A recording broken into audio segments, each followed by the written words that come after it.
Good morning बच्चों। तो कैसे हैं आप सब। मैं साहिल रावत, आपका इंग्लिश मेंटोर, स्वागत करता हूं आपका आज की क्लास में। चलते हैं बच्चों क्लास की तरफ। जैसा कि लास्ट क्लास में हम कुछ क्वेश्चन आंसर्स डिस्कस कर रहे थे द इंटरव्यू चैप्टर के, ठीक है। तो उसी को आगे कंटिन्यू करते हुए हम एक बार रिकैप करेंगे उन क्वेश्चंस का, और जो बचे हुए क्वेश्चन है बच्चों उनको आज की क्लास में डिस्कस करेंगे, ठीक है। हमारा फर्स्ट क्वेश्चन था बच्चों, what are some of the positive views on interviews. Interviews के बारे में लोगों के क्या सकारात्मक विचार थे, ठीक है। तो जैसा कि हमने देखा था, interview in the 130 years of existence, 130 साल से जब से इंटरव्यू अपने एग्जिस्टेंस यानी कि अस्तित्व में आया है,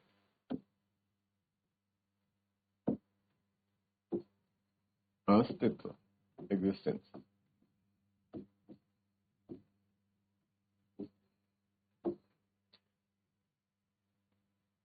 has become an inherent part of journalism, ठीक है। जर्नलिज्म का एक बहुत ही महत्व अंग बन चुका है। It is a useful means of communication, ठीक है। ये एक कम्युनिकेशन का बहुत ही महत्वपूर्ण साधन है, या फिर कह सकते हैं बहुत ही लाभदायक साधन है। Consider to be an art, इसको एक कला के रूप में देखा जाता है। Serving as a source of truth, और ये किसकी तरह सर्व कर रहा है, एक सोर्स ऑफ ट्रूथ यानी कि बच्चों सत्य का साधन या सत्य का स्रोत के रूप में ये अपना फंक्शनिंग करता है, ठीक है बच्चों। ऐसा क्यों कहा गया है, क्योंकि इससे हमें कई बार सत्य जानने को मिलता है, ठीक है, इंटरव्यूज के थ्रू, जो कि हमें दूसरी चीजों से, दूसरे माध्यम से नहीं मिल पाता। वो उस सत्य को हम इंटरव्यू से जान पाते हैं। Dennis Brian has stated that in today's world we get to know our contemporaries through their interviews. Dennis Brian कुछ ऐसा कहते हैं कि आज के युग में अगर हमें अपने किसी समकालीन व्यक्ति के बारे में जानना है, तो वो जानकारी हमें किससे मिलती है बच्चों, इंटरव्यू से मिल सकती है। क्लियर है यहाँ तक। नेक्स्ट क्वेश्चन की तरफ बढ़ते हैं बच्चों। Why do most celebrity writers despise being interviewed. बहुत से सेलिब्रिटी राइटर्स इंटरव्यू देने से क्यों डिनाई करते हैं, क्यों मना करते हैं बच्चों, ठीक है। इसका आंसर आप जानते हैं। सेलिब्रिटी राइटर्स ये फील करते हैं that interview interfere in their private lifes, ठीक है, कि वो उनकी निजी जिंदगी में दखल अंदाजी महसूस करते हैं इंटरव्यू के थ्रू। पहला पॉइंट बच्चों, they regard themselves as victim of interviews. वो खुद को क्या मानते हैं, विक्टिम मानते हैं इंटरव्यूज का। विक्टिम मतलब जिसपे कि कुछ अत्याचार हो रखा हो। They claim that the interview in some way diminishes them. वे उनका मानना है कि इंटरव्यू किसी न किसी रूप में तो उनको आहत या फिर नुकसान पहुंचाता है, ठीक है बच्चों। डिमिनिश का मतलब वही है यहाँ पे, नुकसान पहुंचाना, या उनको या उनकी इमेज को, जो उन्होंने छवि समाज में बना रखी है, इंटरव्यू के थ्रू अगर कुछ ऐसी बात बाहर निकल जाती है पब्लिक में जिससे कि उनकी छवि खराब होती है, तो that's why they have written कि इट डिमिनिशेस देम, ठीक है बच्चों। और कुछ कल्चर्स, ठीक है, कुछ संस्कृति में ऐसा माना जाता है कि अगर किसी व्यक्ति की पोर्ट्रेट या पिक्चर या आप कह सकते हैं फोटोग्राफ अगर बना दी जाती है, तो उसका अर्थ होता है उस व्यक्ति की सोल को उससे खींच लेना। सोल यानी कि आत्मा, ठीक है, आत्मा को उससे खींच लेना, ऐसा कुछ संस्कृतियों का मानना है। ये देखा था बच्चों हमने। सर्टीन सेलिब्रिटीज लाइक वीएस नाइपॉल। अब वीएस नाइपॉल ने क्या कहा था कि interviews leave them wounded. Interview उनको क्या कर देती है, जख्मी कर देती है। अब जख्मी किस रूप में करती है, ये आप लोगों को बच्चों बखूबी पता है कि जख्मी कोई फिजिकल हार्म नहीं हो की बात नहीं हो रही, यहाँ बात हो रही है एक इमोशनल डैमेज की, ठीक है बच्चों। ये लास्ट क्लास में भी डिस्कस किया था। वाइल अदर्स, जैसे कि रूडयार्ड किपलिंग जैसे राइटर्स का क्या मानना है, वे इसे बताते हैं कि ये एक क्राइम है।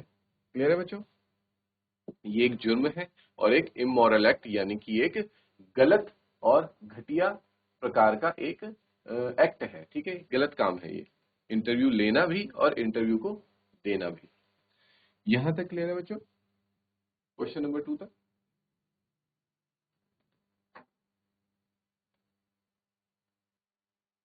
बढ़ते हैं नेक्स्ट क्वेश्चन की तरफ। What is the belief in some primitive cultures about being photographed? ठीक है, ये हमने अभी भी डिस्कस किया था कि कुछ संस्कृतियों का क्या मानना है फोटोग्राफ्स को लेकर या फिर फोटोज को लेकर या पिक्चर्स को लेकर के, ठीक है। तो कुछ कल्चर्स ऐसा मानते हैं कि अगर उनकी फोटोग्राफ ली जाती है तो इसका अर्थ है उनसे उनकी आत्मा को छीन लेना, rob them of their souls. Rob का मतलब होता है ना बच्चों, पता है आपको रॉबर्स कौन होते हैं, डाकू डकैत, ठीक है। तो रॉबरी होता है डकैती, ठीक है। और रॉब होता है, ये एक वर्ब है बच्चों, रॉब करना यानी कि डाका डाल लेना, ठीक है, किसी की आत्मा में डाका डालना या फिर उसकी आत्मा को उससे छीन लेना। कुछ कल्चर्स ऐसा मानते हैं, ठीक है, सभी कल्चर्स ऐसा नहीं मानते। There are few primitive cultures who think like this. फिर अगला क्वेश्चन आ जाता है बच्चों, what do you understand by the expression thumbprints on his windpipe. हमने डिस्कस किया था थंबप्रिंट्स ऑन हिज विंडपाइप की नाम की जो ये एक्सप्रेशन है, इससे आप क्या समझते हैं, इसका क्या तात्पर्य है, ठीक है। तो देखिए बच्चों, अगर ये क्वेश्चन एग्जाम में आता है तो आप लिखेंगे कि थंबप्रिंट्स ऑन हिज विंड पाइप का मतलब होता है कि किसी को चोक करना, किसी का गला घोट देना। चोक और सफोकेट सिनोनिम्स वर्ड्स हैं बच्चों, ठीक है, इनका सेम ही मीनिंग होता है। somebody by applying pressure on their throat। और कैसे गला घोटा जाता है, गले में प्रेशर, थ्रोट में प्रेशर दे करके, ठीक है। Saul Bellow uses this. अब सॉल बेलो ने ये एक्सप्रेशन यूज क्यों किया था, ठीक है, ये एक्सप्रेशन किसका है, सॉल बेलो ने ये कहा है। पर उन्होंने ये किस सेंस में कहा है, सच में मतलब इंटरव्यू के दौरान ऐसा तो नहीं होता कि इंटरव्यूअर गला घोट देता है सामने इंटरव्यू का, ऐसा नहीं होता ना बच्चों। लेकिन उसके सवाल कुछ ऐसे होते हैं कि जिससे सामने वाले का गला सूख जाता है और गला एक तरह से कह सकते हैं उसको सांस नहीं आती। तो उस सेंस में कहा गया बच्चों, and pressure discomfort felt by celebrity while giving an interview, ठीक है।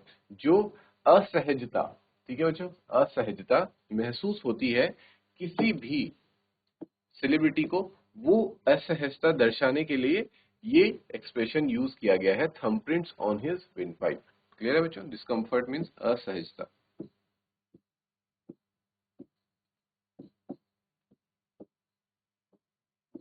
Okay, let's move on. Next question आया था बच्चों फिर हमारा, who in today's world is our chief source of information about personalities, ठीक है। आज के युग में हमारा मुख्य साधन कौन है, ठीक है, जो जिससे हमें पता चल पाता है अपने फेमस पर्सनैलिटीज के बारे में, ठीक है। तो कौन है बच्चों, वो है इंटरव्यू। इंटरव्यूज के थ्रू हमें पता चल पाता है हमारे कंटेम्प्रेरीज एंड देयर ओपिनियंस की, हमारे कंटेम्प्रेरीज कैसे हैं और उनकी राय या सोच कैसी है किसी भी मुद्दे को लेकर के। They serve as a means of communication between the celebrities and the audience। Interview क्या करता है बच्चों, मैंने बताया था एक ब्रिज की तरह, एक साधन की तरह काम करता है इंटरव्यू सेलिब्रिटी और ऑडियंस के बीच में, ठीक है। और जो यहाँ पे कंडक्ट कर रहा होता है इंटरव्यूअर, उसके पास एक क्या होती है, स्पेशल पावर होती है टू ट्रांसमिट दिस इंफॉर्मेशन, ठीक है। इससे वो क्वेश्चन पूछता है और जो जवाब मिलते हैं वो फिर ऑडियंस तक पहुंचाता है। तो उसके पास कुछ स्पेशल पावर्स होती है बच्चों, ठीक है। यहाँ तक हमने डिस्कस कर लिया था। फिर नेक्स्ट क्वेश्चन हमारा आता था, do you think Umberto Eco like being interviewed, give reasons for your opinion, ठीक है। ये हमारे नेक्स्ट चैप्टर के नेक्स्ट पार्ट से क्वेश्चन पूछा गया है कि क्या आपको लगता है कि अम्बर्तो इको को इंटरव्यू देना पसंद था, अपनी इस पर राय रखिए, ठीक है। तो हम ऐसा जानते हैं बच्चों कि अम्बर्तो इको को इंटरव्यू देना पसंद था, क्योंकि हमें ये उनके हाव भाव से थ्रू आउट द चैप्टर पता चल चुका है। क्योंकि yes, we will write yes, Umberto Eco in all possibilities, हर तरीके से उनको इंटरव्यू देना पसंद था। वे हर क्वेश्चन का आंसर दे रहे थे जो भी मुकुंद पद्मनाभन ने उनसे पूछा था, और किस वे में दे रहे थे, पूरी एनर्जी के साथ दे रहे थे, एनर्जेटिक एंड लाइवली मैनर, ठीक है, खुले दिल से और एनर्जी के साथ वो हर प्रश्न का उत्तर दे रहे थे। He does not seem apprehensive about sharing his secrets, experiences and opinions। वो बिल्कुल भी झिझक नहीं रहे थे, ठीक है, या हिचकिचा नहीं रहे थे अपने कुछ सीक्रेट्स बताने के लिए। जो कि उन्होंने सीक्रेट क्या बताया था बच्चों, वो एम्प्टी स्पेसेस वाला, ठीक है, कि ब्रह्मांड में बहुत सारा एम्प्टी स्पेसेस है। उसी वक्त तरह से हमारे पास जो समय होता है उसमें भी एम्प्टी स्पेसेस है, और कैसे हम उसको यूटिलाइज कर सकते हैं। तो ये सीक्रेट बताने में वो बिल्कुल भी नहीं कतराए। अपने एक्सपीरियंसेस उन्होंने बताए, ठीक है, पीएचडी के टाइम वाले एक्सपीरियंसेस और भी बहुत सारे एक्सपीरियंसेस, इवन अपने फ्रेंड के बारे में भी, जो कि एक नोवेलिस्ट बनना चाहते थे बट बन नहीं पाए, ये सारी चीजें उन्होंने शेयर करी। और इवन उन्होंने अपनी राय भी कुछ कुछ मुद्दों पर दी। तो ऐसा कोई भी इंडिकेशन हमें नहीं मिला थ्रू आउट द चैप्टर जिससे हमें ये महसूस हो कि अम्बर्तो इको को इंटरव्यू देने में जरा भी इंटरेस्ट नहीं था। हमें तो पूरे टाइम यही लगा है कि Umberto Eco was very much interested in giving interview. यहाँ तक क्लियर है बच्चों?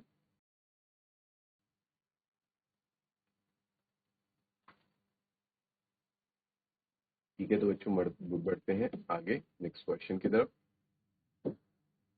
अगला क्वेश्चन कहता है how does Eco find the time to write so much, कि उनको अम्बर्तो इको को इतना वक्त कैसे मिल जाता था इतना नोवेल्स लिखने के लिए, क्योंकि बच्चों वो फुल टाइम नोवेलिस्ट तो नहीं थे, ठीक है, सारा वक्त वो नोवेल्स नहीं लिखा करते थे, ये आप भी जानते हैं, ये हम सब जानते हैं। उनका ज्यादातर वक्त तो यूनिवर्सिटी में एज अ प्रोफेसर गुजरता था, लेकिन उसके बावजूद भी ये हैरानी की बात है कि वे कब वक्त निकालते थे।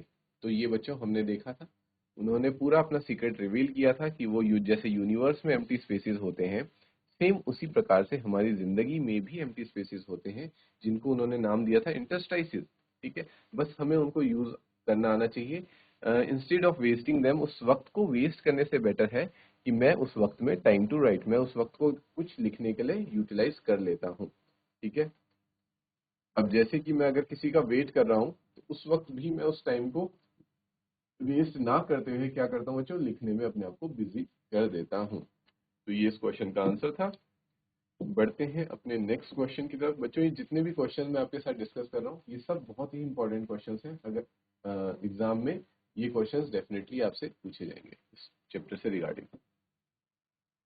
What was distinctive about echoes academic writing style. ठीक है, जो अम्बर्तो इको थे, ठीक है बच्चों, वो सिर्फ नॉवेल्स नहीं लिखते थे, वो क्या करते थे, एकेडमिक किताबें भी लिखते थे, ठीक है, पाठ्यक्रम की पुस्तकें भी लिखा करते थे। ठीक है, तो उनकी जो पाठ्यक्रम की पुस्तकें होती थी बच्चों, वो दूसरे राइटर्स या दूसरे ऑथर्स से, लेखकों से कैसे भिन्न थी, कैसे अलग थी। ठीक है, तो ये हमने जाना बच्चों कि वो इसलिए अलग थे कि वो स्टैंडर्ड एकेडमिक मोड को फॉलो नहीं करते थे, यानी कि जो एक निश्चित तरीका था या तौर तरीका था सभी राइटर्स का कि इस तरीके से ही हम अपनी किताब को लिखेंगे, वे उससे थोड़ा कुछ हटकर अपनी किताब को लिखते थे।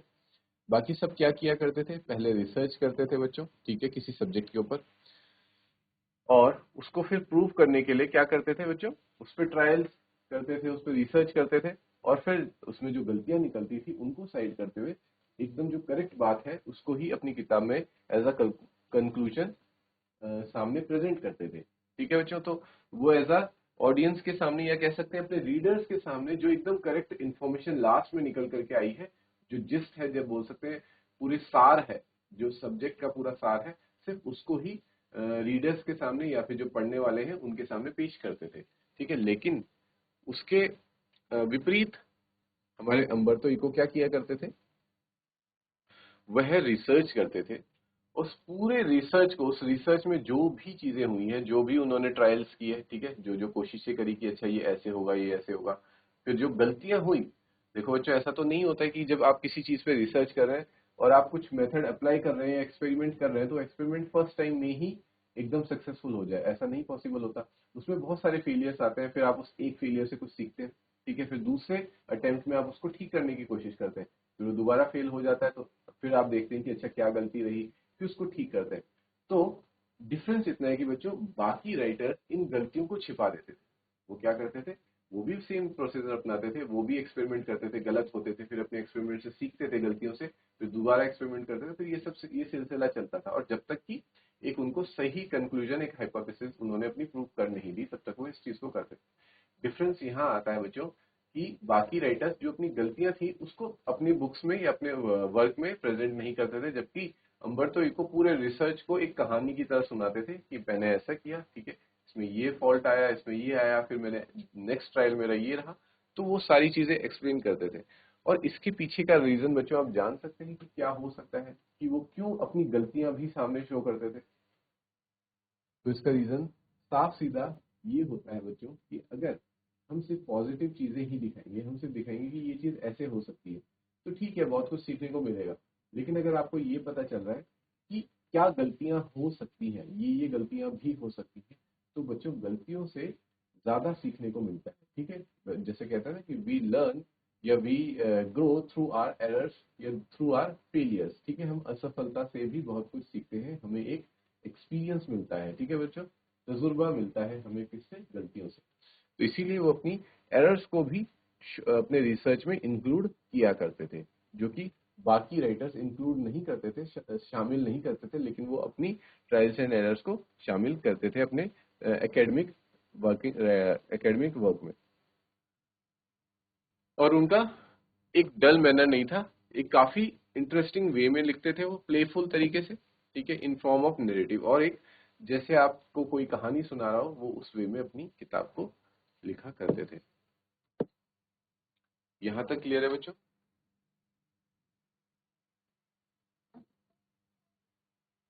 ये क्वेश्चन था, did Umberto Eco consider himself a novelist first और एन एकेडमिक स्कॉलर? तो क्या वो अपने आप को पहले एक नोवेलिस्ट मानते थे फिर एकेडमिक स्कॉलर मानते थे बच्चों?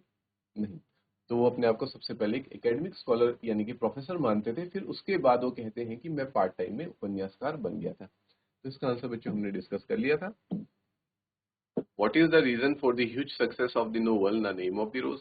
ये भी हमने बहुत अच्छे से डिटेल में डिस्कस किया था कि द नेम ऑफ द रोज जो नोवेल थी अम्बर्तो इको की, उसकी सक्सेस का क्या कारण रहा है। तो उन्होंने कहा था कि इसकी सक्सेस का ऐसा कोई पर्टिकुलर कारण नहीं है। ठीक है, ये एक काइंड ऑफ मिस्ट्री ही है मेरे लिए कि ये किताब कैसे सक्सेसफुल हो गई।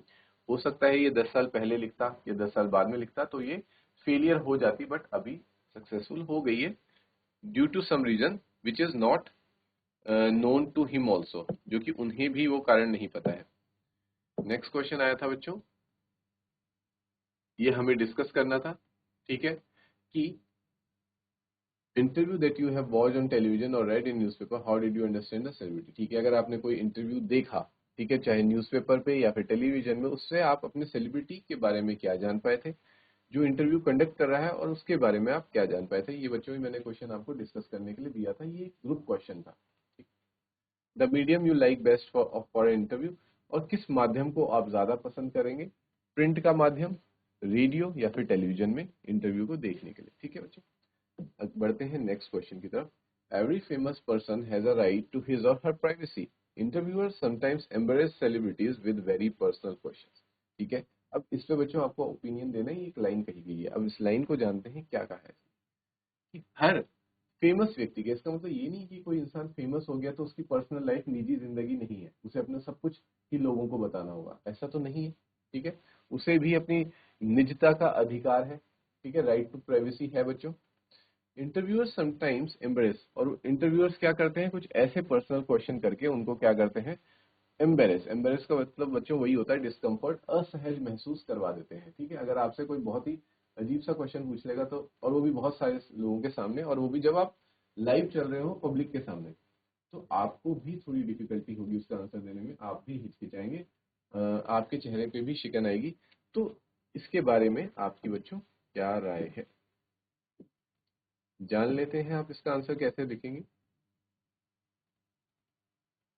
Everyone has a right to maintain his her privacy, हर व्यक्ति को अधिकार है अपनी प्राइवेसी मेंटेन करने का। ठीक है, wrong to ask private and humiliating questions about his her past, ये एक बहुत ही गलत बात है अगर हम किसी व्यक्ति से उसके प्राइवेट क्वेश्चंस या पर्सनल क्वेश्चंस पूछ रहे हैं, क्यों, उसको नीचा दिखाने के लिए। ठीक है, पर्सनल क्वेश्चन पूछने का मतलब ही ये हो जाता है बच्चों की कुछ गलत हुआ है उस इंसान की पास्ट लाइफ में, और हम उसी पे सवाल पूछ करके उस इंसान को ह्यूमिलेट करना होता है बच्चों, नीचा दिखाने की कोशिश कर रहे हैं। ठीक है, ये एक बहुत ही गलत काम है। Wrong to consider the private life of public figures as public. ठीक है, जो ये पब्लिक फिगर्स यानी कि सेलिब्रिटीज जो हैं, उनकी प्राइवेट लाइफ को ऐसा समझ लेना कि इनकी कोई प्राइवेट लाइफ नहीं है, इनको तो सब कुछ ही जनता को बता देना चाहिए, ये भी एक गलत बात है। ठीक है, आप ये पॉइंट भी लिख सकते हैं। Once their privacy is breached, breached का मतलब होता है बच्चों, जैसे कहते हैं ना, घुसपैठियों ने घुसपैठ कर दी। ठीक है, घुसपैठ करना, तो इसी तरीके से अगर उनकी पर्सनल लाइफ में घुसपैठ हो गई, घुसपैठ होना मतलब बच्चों वो चीज जो छिपा के रखी थी वो बाहर लीक हो जाती है, it may be difficulty for them to recover, इसलिए उससे रिकवर होना उनके लिए बहुत मुश्किल हो जाता है। May affect their personal relations even, इससे उनके निजी रिश्ते भी खराब हो जाते हैं बच्चों कई बार। तो इस तरीके से आप अपना आंसर नरेट कर सकते हैं। ठीक है बच्चों, आज की क्लास को यहीं एंड करेंगे। Till then, take care, have a good day बच्चों।